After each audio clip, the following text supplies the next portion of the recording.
Hi guys, thank you for coming. Does everyone hear me okay? Yes. All right. Welcome to the American Dreams Deferred documentary film screening, which will be followed by a discussion led by the film director of the documentary, William Caballero, he's right over there in the back. So, my name is Katrina Calderon, and I am the president of Unión Latina, a student organization on campus. It is my distinct pleasure and honor to welcome you to tonight's event and introduce you to our guests. This event is a part of the year-long Exploring Economic Justice series, which is supported by the School of Humanities and Social Sciences. The event is made possible through generous funding from the New Jersey Council for the Humanities and the TCNJ Student Activities fee via the student organization Unión Latina. American Dreams Deferred is a feature-length documentary about the life of Caballero's Puerto Rican-American family who currently lives in North Carolina and his visits to see them from New York City during his last year of college. It tracks each of his family members as they struggle with various financial and health problems, ranging from diabetes, kidney failure, drug addiction, and HIV.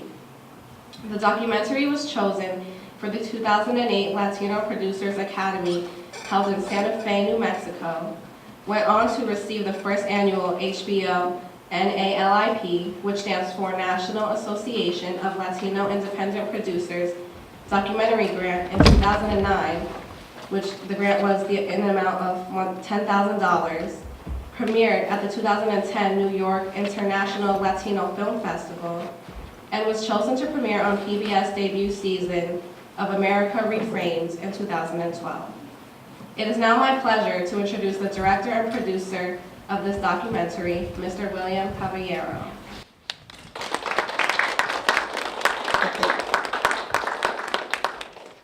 Hey guys, I don't think I need to use the mic. I think I could project. But I want to thank you guys so much for coming. I want to thank Katrina. I want to thank everybody for being here. And I don't know these wonderful ladies' names, but they did such a great job being not only the people passing out the flyers, but they seemed like they were bouncers too. So if you guys act up, they'll throw you out. In any case, again, thank you so much. I live in Newark, New Jersey now. I came all this way, and I feel like today's like the first real day of fall. It's like I haven't worn this sweater since what, like March, but probably April. But in any case, usually when I screen my film work, I tend to start out by saying a little bit about who I am or where I'm from. But I think in today's event, because I'm showing an autobiographical documentary, I think whatever I tell you is essentially going to be a spoiler. And so because of that, I just want to, and because Katrina did such a good job telling you the basics about the film, I don't really think there's much to say except, if possible, maybe just don't play with your cell phones. I see there's not a good signal here either, so you guys don't have reason to. I would love to answer any questions you guys will have after this. I think there's going to be food out there as well, so we could have a small Q&A here, and then we can branch out there, or you continue the discussion. But again, thank you guys so much. I appreciate you coming here, and I will get this started. Thank you. So, this was my baby from 2007. It took me a year and a half to shoot. I was editing throughout. Again, I premiered at the New York International Latino Film Festival, and it took me 2 more years of tweaking to finally get it on PBS. And it's shown 4 times on the program America Reframed, which is pretty cool because every time it airs, my Facebook starts blasting, my Twitter starts blasting, I get all these emails of people saying, "Oh yeah, I like your film." But I am very happy to be here sharing it with you guys, because I think that, if anything, you are the target audience, especially young students of color, students who are the first ones in their family to break the cycle, to get an education. And I think that every time I see this, I just see more and more that this is very universal. You don't have to be Puerto Rican to get it. It's something that I think could speak to all of us. That's what I hope it does. So, do you guys have any questions? Yes? I was just wondering on the current status of your father and how his dialysis has been. Sure. Well, my dad sadly, he's still, I would say, in a constant state of slow deterioration. Because he has actually 4 kidneys in him and 2 pancreases in him that don't work, because when you get transplants, they don't remove the old ones, they just stick new ones in there. And because of that, he's developed a significant layer of scar tissue, and that scar tissue keeps him from being a possible candidate for other surgeries. And one point that I bring up in here, which I think is really frustrating, is that in the mid-90s, he got his first transplant, a kidney and a pancreas, and for a good year and a half, he wasn't diabetic anymore, and he needs to go to dialysis. He was very much a normal person, but the way with our current healthcare system is, it's nationally, but now in North Carolina, it tends to be, difficult, because the government will pay for the transplant, but they won't pay for any of the medications, and these medications can run around $500 or $600 a month, which is almost impossible for my family's income. So it's very, very, very troubling to live in a country where things like this happen, especially to low-income people. But besides that, he's still, personality-wise, still very much what you see here. I proposed to my fiance last October, and when we were deciding where we were going to have the wedding, we were looking at places on the East Coast, so it was really convenient for my family. Her family's on the West Coast, and then we decided, let's just do Puerto Rico. It'll be fun. It'll be really great. And my mom was really nervous, because of my dad. She didn't know how my dad was going to do, and I told my mom, you just have to have faith that he'll pull through, that he'll be good. And we got married in Puerto Rico 3 months ago, and his health was great. So I think that not every day is good with him, but the days that are those experiences, you really need to cherish and hold with you, because you don't know how long they would last. But sadly, I would love to say, oh yeah, right after this doc came out, he got everything. He's awesome. He even got a wheel so you can drive down the street really fast. Got these cybernetic upgrades, but it doesn't work like that. So, but this is reality. What you're seeing. My wheel reference was terrible for it. Not cool. Anyways, any other questions? Yes. How did you kind of, as you said in the documentary, escape the cycle, or how did you, take that on and move on in your life and things like that? I think, I look at myself compared to my other, because I grew up with my mom's side of the family. My dad's side stayed mostly in New York and New Jersey and other places in the United States. But my mom, who has 4 sisters, sadly one of my aunts passed away last year. But I have nine cousins on my mom's side, and half of them, I think probably 7 of them didn't even graduate high school. But I think one of the reasons is because my mom was really instilled, the value of education in me, and my parents supported me no matter what. When I found out about the violin, my parents supported me, and that quickly turned into an obsession. And I remember just going to the library and checking out all these classical music CDs. Even now, I love, I would go to an opera gladly, because I love that. I think it's just developing a passion and knowing that you don't have to be what you see around you. You can choose who you are.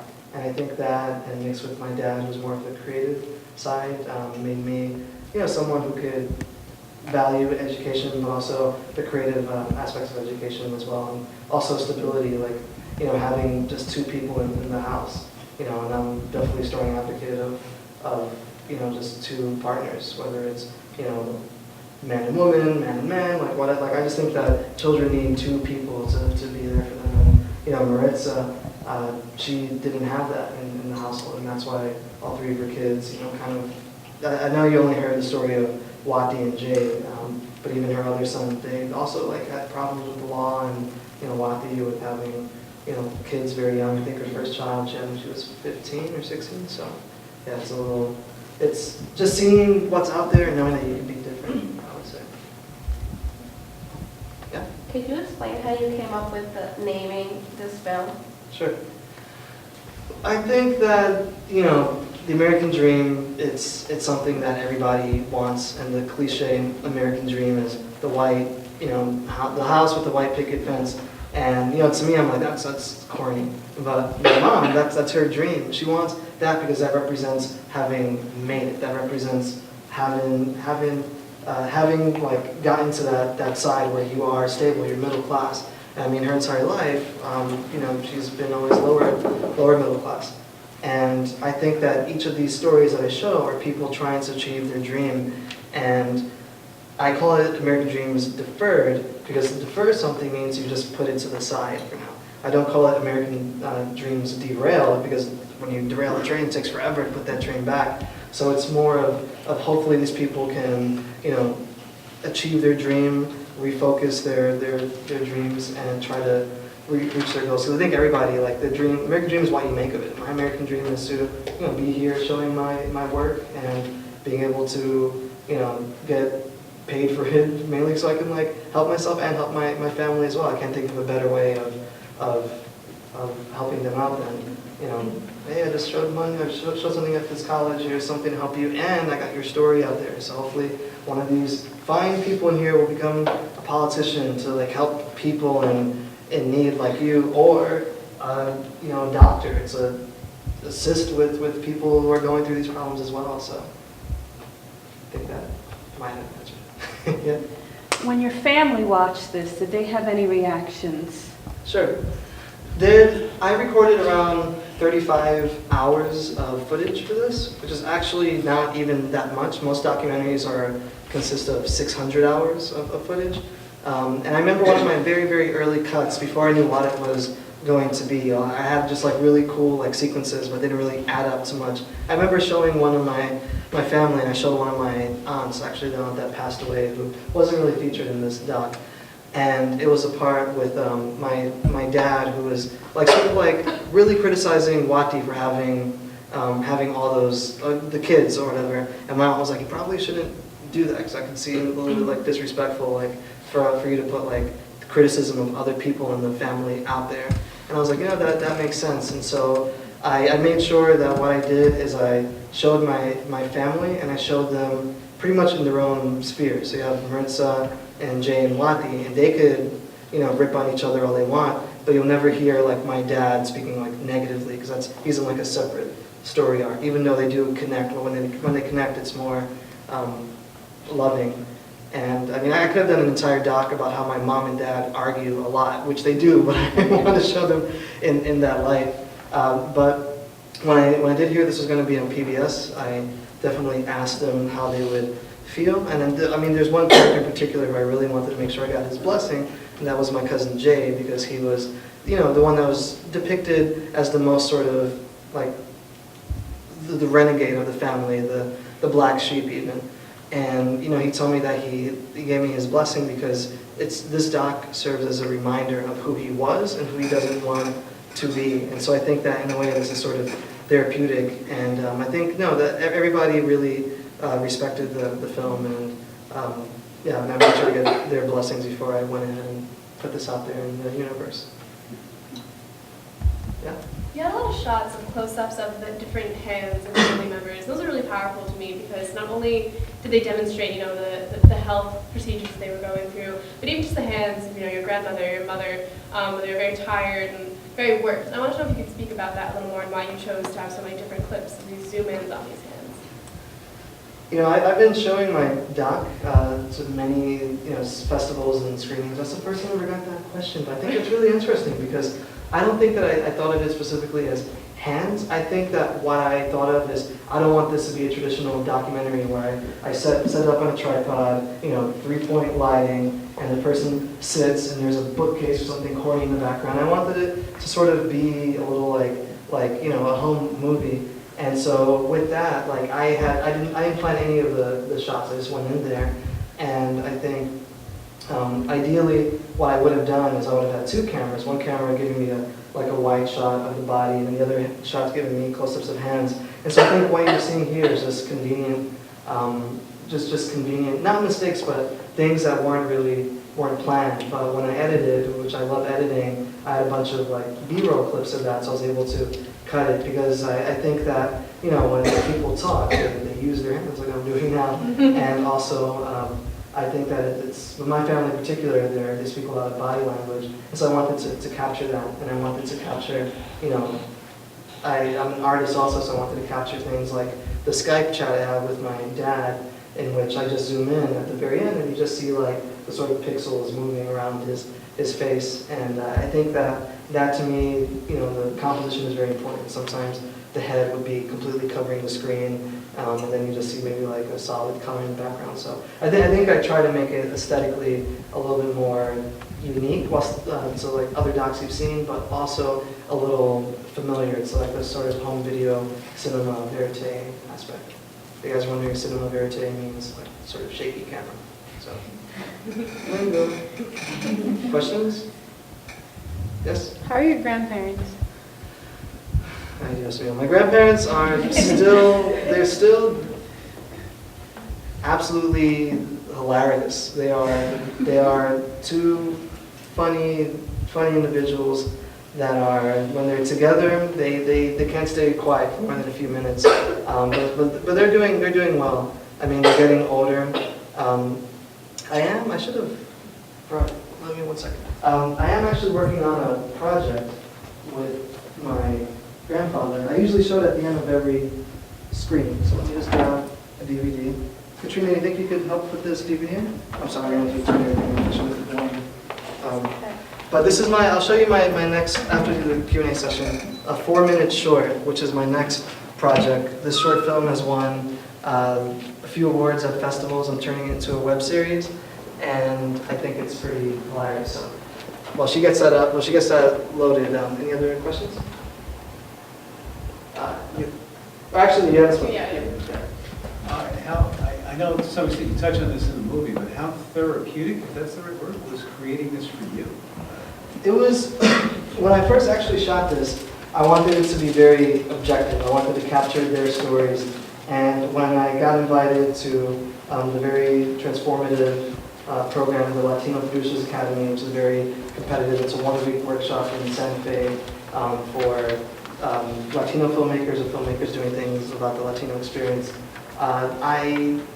Overwhelming criticism was like, this is your story, this is your family, why aren't you part of it? And I'm like, oh, I don't want to be there. Like, you have to be, because this is like you're the one telling it. And I started thinking like, yes, I think you're right. And it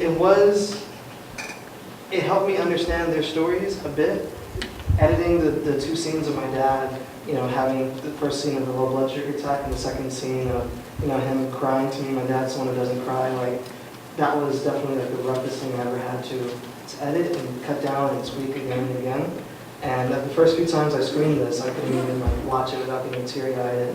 And so I think it's sort of my way of dealing with the fact that he's been sick my entire life. But you know, when you guys laugh at some of his jokes, I feel happy because that's the type of guy that he is. He's the type of guy that, you know, no matter how sick he is, he wants to make all of you smile. So I think that what I tell people is that one of my goals in making this film is that I wanted to give a voice to those who didn't have a voice, to provide a voice to the voiceless. And so every time I see it, I feel like I've succeeded in that.